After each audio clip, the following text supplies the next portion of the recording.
Nüdbə duası var. Nüdbə duasını heç ömrünüzdə bir dəfə oxumusunuz.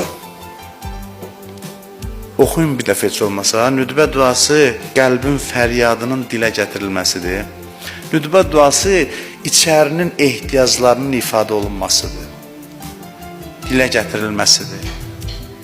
Nüdbə duasında biz ehtiyaclarımızı dilimizə gətiririk. İstəklərimizi dilimizə gətiririk.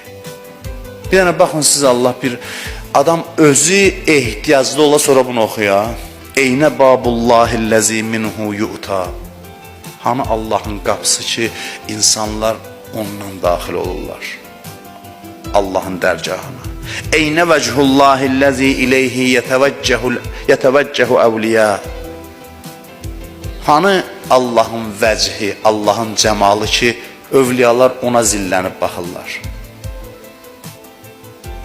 Ona nəzər yetirirlər. Eynəs səbəbul muttasilu beynəl ərzı və səma. Hani göylə yer arasında göyün yerə bitişmə səbəbi. Yəni bütün feyizlərin nazil olma səbəbi. Bu ehtiyacla bu sözü desən, mətə tərana və nərak. Nə zaman olacaq ki, biz səni görəcəyik, sən də bizi.